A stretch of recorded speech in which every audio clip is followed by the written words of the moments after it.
And hello there, Rogue Genesia got a major update to 0.8. It's kind of major. They added a whole bunch of stuff. The whole menu system here is a little bit different. And in this video here, I'm going to tell you all the different things that were added and how they affect the game and what is really going on with all these things and how they work and how they unlock the new features in this game. So let's get started right here. As you can see, this is a little bit different from what it was before. Not everything is working. Like, there's going to have a bestiary, but the artifacts, you can't see them anymore. But there are some new artifacts, and the old ones are stacking with some cheap effects going on there, and I'll discuss some of those near the end, and with the new soul cards and stuff like that too. So with the new soul cards, there's new characters and new weapons like guns for that one new character that he can only use the guns, by the way, but there's other new weapons on here like the Thunder Veil and the Staff of Thorns for the evolutions, and there's another that's for the gun guy. Basically, he gets that for his reload stuff over there. Jade Amulet is going on here. Death Aura and the Fire Ring have a evolution now, so that's kind of neat. They all work pretty effectively and pretty good. There's a new weapon, of course, too, for that. I think it's just the Thunder thing, but that is the basic stuff that is pretty easy to discern and all that kind of stuff. Let's go to the more more difficult stuff. Let's go on there. So what was really added in this game was basically just a survivor mode rank D. So that is basically it, and a couple of new challenges for hard mode. And it's a little bit buggy right now. Now I can't see the hard mode button, but there is a hard mode button supposed to be here, and you're supposed to be able to go back and forth, and it fixes itself randomly type thing. But each one of these levels have another challenge, and they are very hard. It says hard mode F in this it's really hard. You're going to have to use the new features in this game. So let's go check out these new features. First of the thing to note, you have the avatar. You have a change avatar button because there's 3 new avatars you can unlock with all different abilities on here. So they have different abilities, and it shows you how the difference between your Grog Knight versus the Rogue. You can see this has more max hit points, and this guy's here attack speed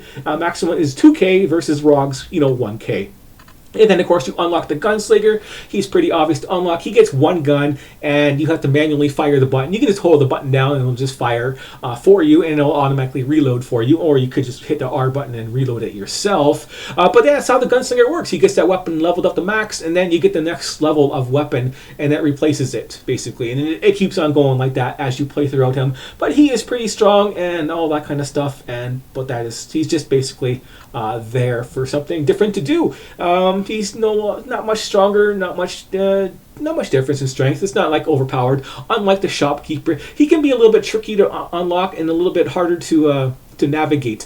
And to unlock this guy, I think we can discuss him right now before we discuss the other things and the talents. We'll get to that in a second. Well, let's go back to the right there, start the run there, and show you what I mean here. So all these question marks have now been changed to different random encounters, basically, with little text things you got to do. And so someone's like, you come into a town, you're going to save it or you're going to plunder it. If you plunder it, you get some corruption and gold. If you save it, you get experience, type of a thing. And whatever options you pick, there's a campfire, and there's an option to gain permanent more hit points, basically by a percentage type of a deal, and things like that. And then, of course, all these cards have an element to them now. So one of the question marks is, which element do you like the best, and you'll get a higher chance to get those type of cards with that type of element that's going on. But what you really want to know is the question marks with the merchant on there. So it's kind of hard to find them. You got to get lucky, but once you do, you can invest gold into that merchant shop. So it's just going to these question marks and finding that merchant. That's the only tricky part right there. And you can only invest up to 20k maximum a run of your gold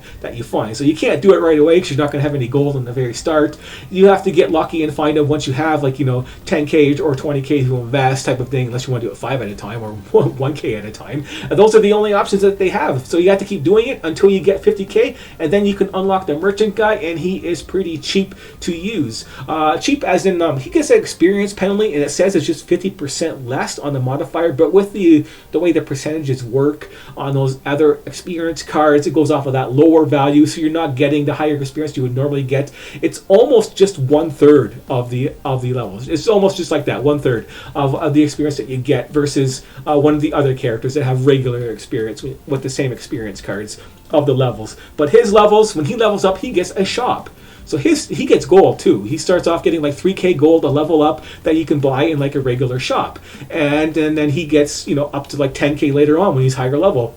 that type of thing. It scales like that, and the prices go up too. So it's kind of weird, you know, the prices go up, but they are affected by the merchant discount artifacts and the artifacts that make your shopkeepers have more stuff on them. Those things actually affect the shopkeeper when he levels up, and he levels up and gets gold, and you buy the cards. And you can, like, at the start there, you're only going to get a couple cards, but later on the shop gets, you know, better and better as you level up, and he can have up to 10 options. He can buy artifacts.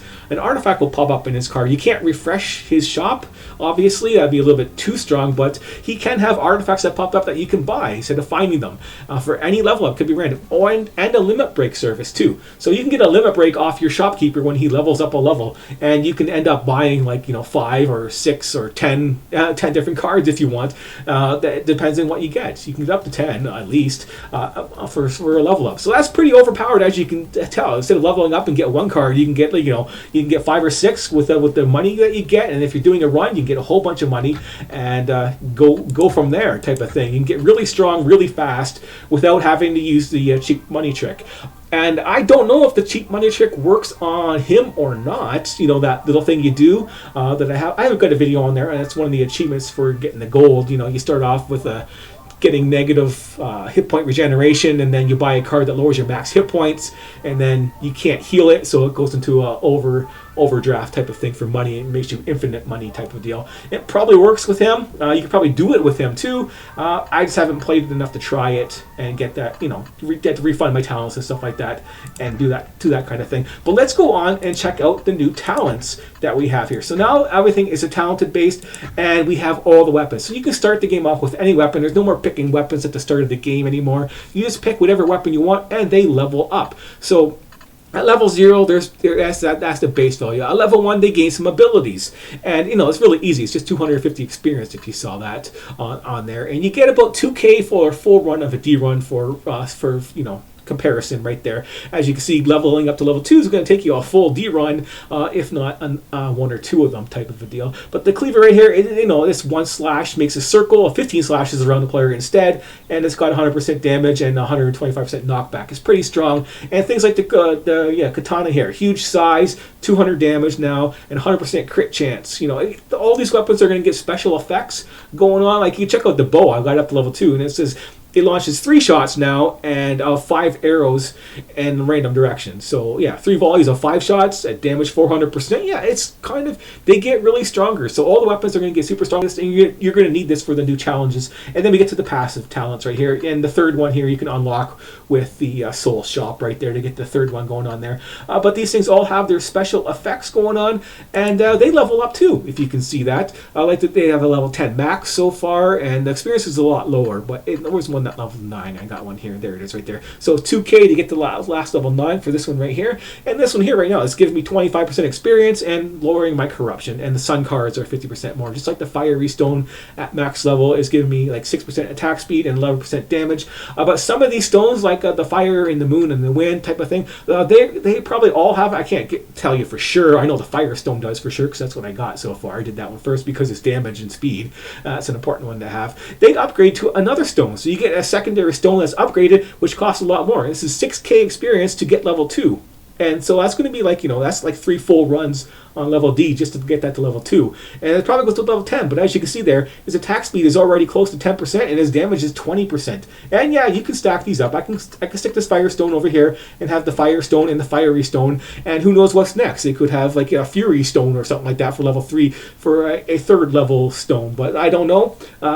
You have to find out for yourself and upgrade it that way. But it's going to take you for a long time. That's why this update has a lot of replay value to it. You're going to have to play over and over and over again and do lots of stuff just to get these things leveled up, and all their special abilities. You know, extra projectiles. This one here is defense, and then this one here is you know, movement speed and dashes and stuff like that. And then, you know, of course, the experience one, which is probably a nice one to have too. And then all these other special effects right here.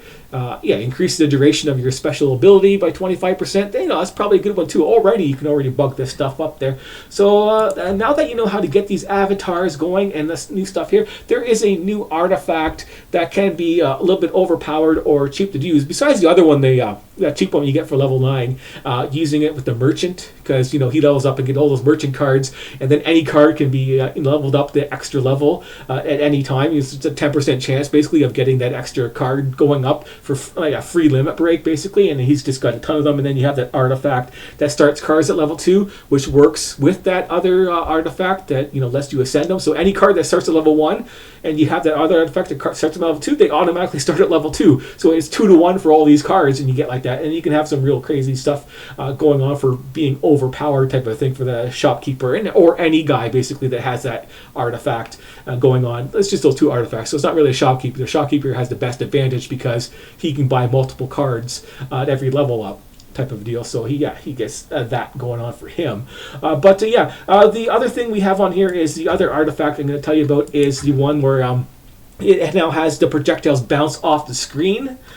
So when any projectile hits the edge of the screen or where the edge of the range basically, and then it will bounce back in whatever random direction. And when you have that combined with there it is, with this fractal card right here that splits them into 3, you're looking into super lag territory. So everything splits into 3, everything bounces off the screen and comes back.